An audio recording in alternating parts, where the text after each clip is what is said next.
काशीराम साहब, काशीराम साहब, मान्यवर काशीराम साहब, मान्यवर काशीराम साहब, बहुधन नायक काशीराम साहब, बहुधन नायक काशीराम साहब, बहुधन नायक काशीराम साहब।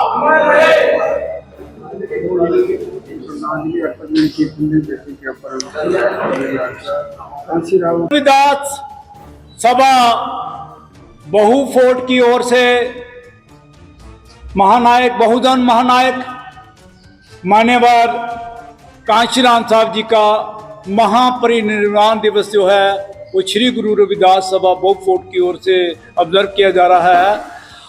जैसे कि आप जानते हैं कि इस देश के अंदर महानायक बहुजन महानायक कांशीराम साहब ने सियासत की दशा और दिशा ही बदल दी। उन्होंने पूरे बहुजनों को इकट्ठा करके पूरे देश के अंदर साइकिल यात्रा करके पैदल चल के इन बहुजनों को उन्होंने जागृत किया। उनकी सामाजिक और राजनीतिक जो मूवमेंट है आज देश पूरा देश उनको जानता है।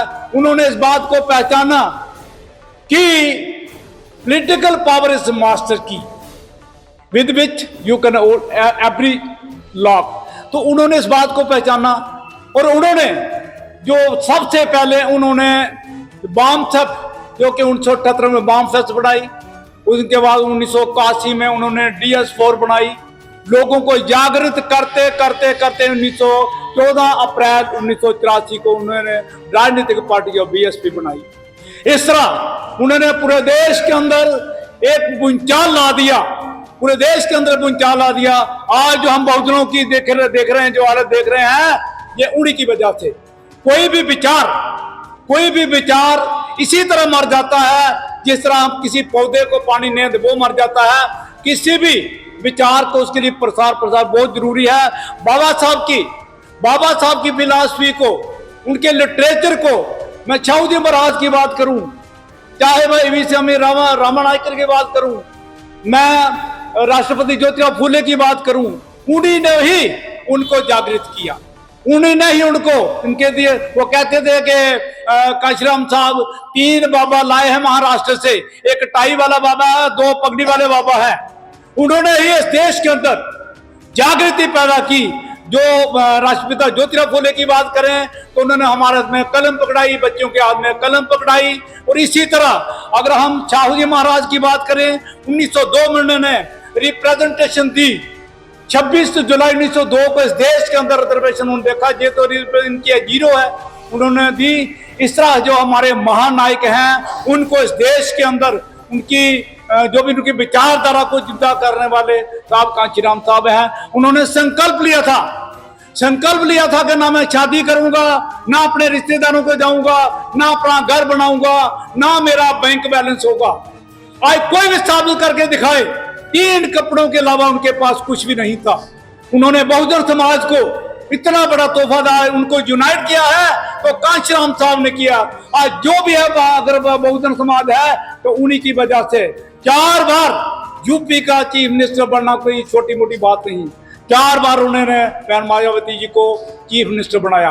जबकि दलितों का उद्धार हुआ, जबकि हम एक यूनिवर्सिटी का नाम बदलने के लिए तरह से डॉक्टर अम्बेडकर के नाम पर यूनिवर्सिटी बनाई जाए, लेकिन आज उन्हीं के ज्योतिराव फूले के नाम पर, साहू जी महाराज के नाम पर, माता सावित्रीबाई, उनके कई स्कीमें जो हैं उन्होंने चालू की, इनसे देश का उद्धार किया। तो आज दुनिया की उस महान हस्ती को जो कि 2006 में उन्होंने संकल्प लिया था कि मैं पूरे भारत को 2 करोड़ लोगों के साथ मैं बुद्धिज्म अडॉप्ट करूंगा, लेकिन उससे पहले ही उनकी जो डेथ हो गई 9 अक्टूबर 2006 को उन्होंने दिल्ली में आखिरी सांस ली। तो आज दुनिया की उस महान हस्ती को हम छत नमन करते हैं। उन्हीं की बदौलत आज जो बहुजन के अंदर जो जितना भी जागृति आई है उनकी वजह से आई है। आज देश के अंदर लिटरेचर, बहुजनों का लिटरेचर जो पैदा हुआ है, उनके विचार जो जागृत हुए हैं, उनके पीछे कोई हस्ती है तो वो हैं बाबा साहब, जिन्होंने एक चिंगारी DRDO में जब क्लास 1 ऑफिसर थे, वहां से उन्हें चिंगारी भाई हमारे दीना बाना जी, मास्टर दीना बाना जी जो 4th क्लास एम्प्लॉय थे, जब बाबा अंबेडकर जयंती और लॉर्ड बुद्धा जयंती उन्होंने खत्म की, उसी के पर उन्होंने प्रोटेस्ट किया। और जब इनको पता चला, इन्होंने भी प्रोटेस्ट में शामिल होके उसके बाद डीके खारपेटे जी जिन्होंने किताब दी थी एनिहिलेशन ऑफ कास्ट, उनको जब उन्होंने पढ़ा, उसके अंदर उन्होंने पूरी अपनी एक मन बना लिया कि अब मैं अपने मेरी जितनी भी लाइफ है मैं बहुजनों के लिए जीऊंगा। उन्होंने रिजाइन किया और उसके बाद उन्होंने साइकिल यात्रा शुरू की, उन्होंने बॉम्ब छाप बनाई।